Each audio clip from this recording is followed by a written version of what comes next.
जय श्री राम। प्रेमी भक्तजनों, प्रेमी भक्तों, आप सबके अनुरोध पे आपने इतना विश्वास दिखाया है हमारे प्रति और आपकी आस्था है।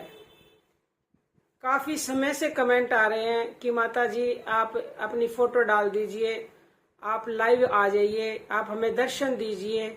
तो प्यारे भक्तों, दर्शन ना देने का हमारा सिर्फ एक ही मकसद था कि हम नहीं तो अपना सम्मान चाहते हैं, ना हम अपना नाम चाहते हैं, ना ही हम दिखावा चाहते हैं और ना ही हम अपनी पूजा करवाना चाहते हैं, ना ही हम चढ़ावा चाहते हैं। हमें किसी भी प्रकार का कोई भी लालच नहीं है। हमारा उद्देश्य तो सिर्फ और सिर्फ इतना है कि आप सब जो हम सत्संग आपको सुनाते हैं, जो भगवान के गुण गान आपको सुनाते हैं, आप उनसे लाभ लें और लाभ लेके आप उस परम से जुड़ें और जुड़ के अपना कल्याण करें, क्योंकि यही सबसे बड़ी परम सेवा है। और प्रेमी भक्तजनों, जो हम पे विश्वास करते हैं, जिनकी हम पे आस्था है, इसी वजह से हमने ये निर्णय लिया है। और हमने क्या लिया है? कृपा उस प्रभु की हुई है, इच्छा उनकी हुई है। क्योंकि हमारे मन में ये सूचना मिलती थी, क्योंकि जब भी हमें कोई विघ्न आता है तो हम भगवान के ऊपर उस बात को छोड़ देते हैं, चाहे फिर वो आध्यात्मिक क्षेत्र से हो, चाहे फिर वो सांसारिक क्षेत्र का हो। तो आध्यात्मिक क्षेत्र में जब भी मुझे ऐसा लगा तो मैंने उनको अर्पण कर दिया और उनके नाम का जाप किया। तो जैसी मुझे अंदर से आवाज आई, क्योंकि वो बताते हैं, अगर आप उन पर भरोसा रखोगे पूर्णतः तो आपको उत्तर अपने आप मिल जाता है। तो प्यारे भक्तों, अब हमारे अंदर से ऐसी आवाज आई, अब उन्होंने हमें आदेश दिया कि जो लोग आप पे इतना विश्वास करते हैं, आप पे इतनी आस्था है, आपको इतना मानते हैं, उनको आप दर्शन दीजिए, ताकि आपके दर्शनों से वो लाभान्वित हो और ज्यादा फल की प्राप्ति करें। तो प्रेमी भक्तों, प्यारे भक्तों, कबीर दास जी का एक दोहा हमने पढ़ा और उस दोहे को पढ़ने के बाद हम उस दोहे से इतना प्रभावित हुए और वो हमारे दिल में उतर गया। दोहा ध्यान से सुनिएगा प्यारे भक्तों। दोहा ये कहता है कि शिष्य तो ऐसा चाहिए जो सब कुछ गुरु को दे। फिर से सुनिएगा, शिष्य तो ऐसा चाहिए जो सब कुछ गुरु को दे। गुरु तो ऐसा चाहिए कुछ भी शिष्य से ना ले। प्रेमी भक्तों, ध्यान से इसका मंथन कीजिएगा, अपने दिमाग से मंथन कीजिएगा।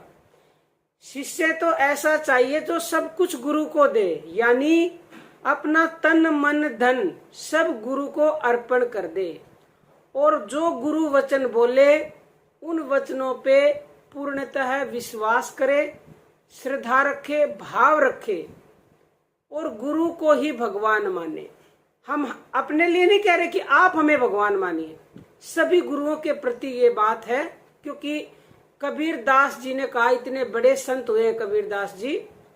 गुरु सब तरह के हैं दुनिया में, हम ना किसी की बुराई करना चाहते हैं, ना किसी के हक में बोलना चाहते हैं, लेकिन हमारे भक्तों की हमारे प्रति जो श्रद्धा है उसके लिए हमने ये बोला है कि तन मन धन अर्पण करो अपने मन से, विश्वास से। लेकिन गुरु ऐसा चाहिए, गुरु को धन नहीं चाहिए, तन भी नहीं चाहिए, कुछ नहीं चाहिए, ना तन मन धन, कुछ नहीं चाहिए शिष्य का। शिष्य का क्या चाहिए? गुरु को उसका विश्वास चाहिए, उसका भाव चाहिए, उसकी श्रद्धा चाहिए कि वो गुरु के वचनों पर विश्वास करे और जैसा उसको गुरु बोले उस बात को लक्ष्मण रेखा मान ले। बिल्कुल, क्योंकि गुरु कभी अपने शिष्य का बुरा तो चाह ही नहीं सकता। जैसे परम पिता परमेश्वर अपने बच्चों का कभी बुरा नहीं चाहते, ऐसे ही प्यारे भक्तों गुरु जी भी कभी बुरा नहीं चाहते। और हमारा तो उद्देश्य सिर्फ और सिर्फ यही है कि आपको लाभ मिले, आपको लाभ मिले। इसीलिए हमने आपको दर्शन भी दिए हैं, ताकि आपकी आस्था बढ़े, विश्वास बढ़े और आप इस विश्वास को बनाए रखें और ज्यादा बढ़ाएं। हमें चढ़ावा नहीं चाहिए, धन नहीं चाहिए, शोहरत नहीं चाहिए, इज्जत नहीं चाहिए। मैं बार बार आपको बोल रही हूँ, हमारा दर्शन ना देने का सिर्फ और सिर्फ एक ही उद्देश्य था कि हम अपनी मान बढ़ाई नहीं चाहते। आप जो कुछ भी सेवा वगैरह अगर ये भाव रखते कि हमें गुरु की सेवा करनी है, गुरु को दान दक्षिणा देना है, तो आप अपने माता पिता की सेवा करें तो हम समझेंगे आपने हमारी सेवा की है। आपको दान देना है, अपने माता पिता की जरूरतों को पूरा कीजिए प्रेमी भक्तजनों, इससे बड़ा कोई धर्म नहीं है, कोई सेवा नहीं है, कोई दान नहीं है। आप अपनी बहन बेटियों की को दान दीजिए, किसी जरूरतमंद को दान दीजिए। हमारे पास भगवान की कृपा से सब कुछ है और हम इसमें ही संतुष्ट हैं। तो हम तो ना आपसे सेवा चाहते हैं, ना आपसे दान चाहते हैं।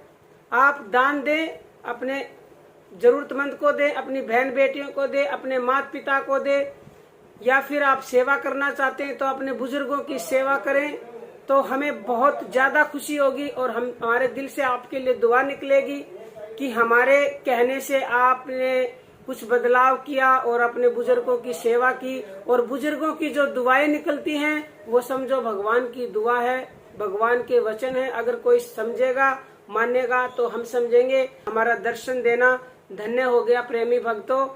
आज के लिए इतना ही। अब हम अपनी वाणी को विराम देना चाहते हैं। बहुत जल्द फिर से मिलते हैं। जय श्री राम प्यारे भक्तों।